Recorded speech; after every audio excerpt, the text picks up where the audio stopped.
ശാശ്വതി. ജീവിതം ഒരിക്കൽ മാത്രം വീണ് കിട്ടുന്ന ഒരു മുത്താണ് മോളെ. അത് വലിച്ചെറിഞ്ഞു കളയാനുള്ളതല്ല. സതിയുടെ കാലം കഴിഞ്ഞുപോയി മോളെ. മരുമകളാണെങ്കിലും നീ എന്റെ മകളെ പോലെയാണ്. എന്റെ മകൻ നിന്നെ വിവാഹം ചെയ്തു കൊണ്ടുവരുമ്പോൾ ഈ വീടൊരു സ്വർഗമാവുകയായിരുന്നു. നിങ്ങളുടെ മനോഹരമായ കുടുംബജീവിതം കണ്ട് മിത്രങ്ങൾ പോലും അസൂയപ്പെട്ടിട്ടുണ്ട്. എന്ത് ചെയ്യാം, ദൈവം അവനെ നേരത്തെ വിളിച്ചു. പക്ഷേ നീ ഇങ്ങനെ വിധവയായി കഴിയുന്നത് ശരിയല്ല മോളെ. ജീവിതത്തോട് തന്നെയുള്ള നിഷേധമാണ്. വാടിയ നിന്റെ മുഖം കാണുമ്പോൾ എന്റെ ഹൃദയം തകരുന്നു. നീ ഇപ്പോഴും ചെറുപ്പമാണ്. വീണ്ടും വിവാഹം കഴിക്കുമോളെ. എല്ലാം മറക്കാം. ഇനിയൊരു കല്യാണം വയ്യ വയ്യച്ച. ഒന്നുകൂടി ആലോചിക്കുമോളെ, ഒന്നുകൂടി ആലോചിക്കും. ഇല്ലച്ച, എന്നെ നിർബന്ധിക്കരുത്.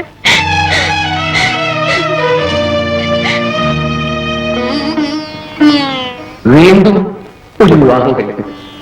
എല്ലാം മറക്കാം. ഒന്നുകൂടി ആലോചിക്കുമോളെ. ഇല്ല, അത് പറ്റില്ല. അത് മാത്രം പറ്റില്ല.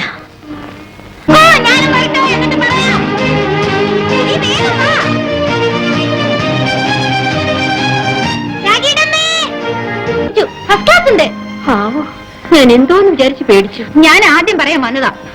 അതിന് ഇവിടെ സമ്മതിക്കണ്ടേ? എന്തൊരോട്ടോ. അമ്മേ, മെഹറും ജയിച്ചു.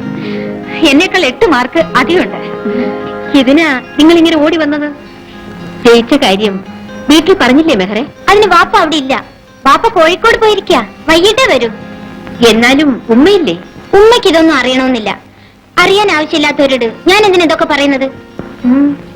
അതെന്താ അങ്ങനെ പറയുന്നത്? എന്നെ കോളേജിൽ കഴിക്കില്ല എന്ന ഉമ്മയുടെ വാശി. പിന്നെന്തിനാ ഞാൻ ജയിച്ച കാര്യം ഉമ്മോട് പറയുന്നത്?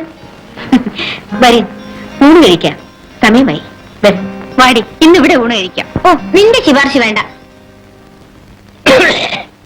ഇവിടെ ആരുമില്ലേ?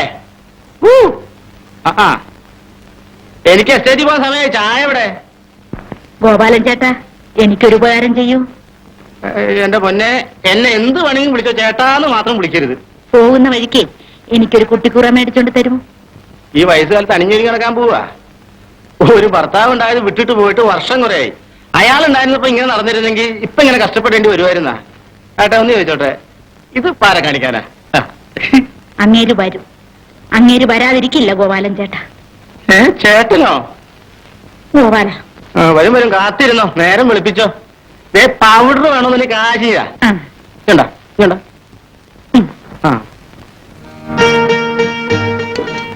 മതി പോലെ. പാപ്പ, എനിക്കും രാഗിയുടെ കൂടെ കോളേജിൽ പോണം. പോകും പോകും. കോളേജിലേക്കല്ല, പുതിയാപ്പിളയുടെ വീട്ടിലേക്ക്. ഞാൻ പോവും. നീ പഠിച്ചിട്ടായി ഉമ്മയ്ക്ക് ചെലവിനേരാൻ പോകുന്നു. നിങ്ങളെന്താ നോക്കിയിരിക്കുന്നു? ഇന്നലെ നമ്മുടെ കുഞ്ഞാലി കൊണ്ടുന്ന ആലോചന നല്ലതാ. അതങ്ങനെ നടത്താൻ നോക്കി. ഉമ്മ പറഞ്ഞത് ശരിയാണ്. പ്രീ ഡിഗ്രി കഴിഞ്ഞില്ലേ, പിന്നെ ഇവളുടെ കൽപ്പനയില്ലേ, അതങ്ങനെ തന്നെ നടക്കട്ടെ. വേതനം വർദ്ധിപ്പിക്കുക. അണിമുടക്ക് സമരം 3-ാം ദിവസം. വിജയം വരെ സമരം ചെയ്യും.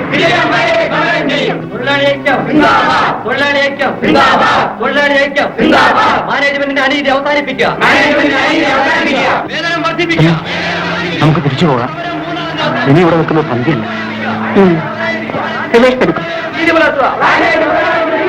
വിജയം വരെ സമരം ചെയ്യും. തൊഴിലാളികളുടെ നീതി പുലർത്തുക. വേതനം വർദ്ധിപ്പിക്കുക. വേതനം വർദ്ധിപ്പിക്കുക. അഴിമതി അവസാനിപ്പിക്കുക. സമരം 3-ാം ദിവസം. അവർ കരുതിക്കൂട്ടി കുഴപ്പമുണ്ടാക്കുകയാണ്. എല്ലാത്തിനും കാരണം പിരിഞ്ഞുപോയ മാനേജറാണ്. എന്താ ചെയ്യേണ്ടതെന്ന് എനിക്കറിയില്ല.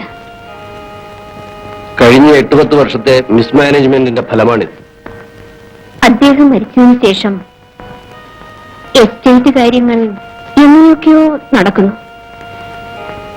ഗഫൂർ സാഹിബ് മാത്രമേ എനിക്ക് ചോദിക്കാനും പറയാനും ആയിട്ടുള്ളൂ.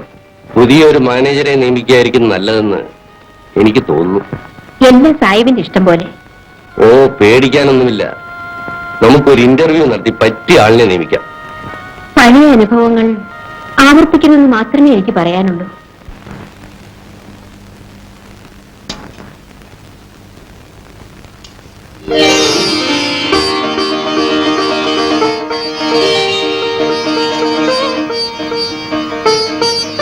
മരിച്ചുപോയ അച്ഛന് വിളമ്പി വയ്ക്കുന്ന പോലെ നാളെ മുതൽ അമ്മ എനിക്കും വിളമ്പി വയ്ക്കുമല്ലോ. അദ്ദേഹത്തെ കുറിച്ചുള്ള ഓർമ്മകളും മോളെ പറ്റിയുള്ള ആശകളും മാത്രമാണ് ഈ അമ്മയെ ജീവിപ്പിക്കുന്നത്. അമ്മ ഇന്നും ഓർമ്മകളുടെ ലോകത്തില.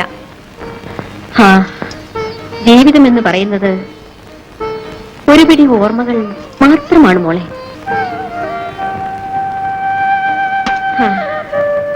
അതെല്ലാം പോകട്ടെ. നാളെ നീ ഹോസ്റ്റലിൽ പോകില്ലേ? ഇനി ശരിയായ ഭക്ഷണം ഒന്നും കിട്ടില്ല. കഴിക്ക്. ഇന്നമ്മ വരുത്തരാം.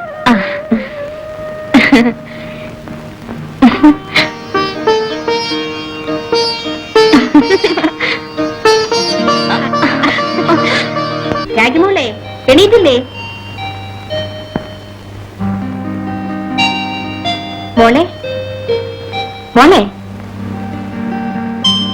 എണീറ്റ് മോളെ.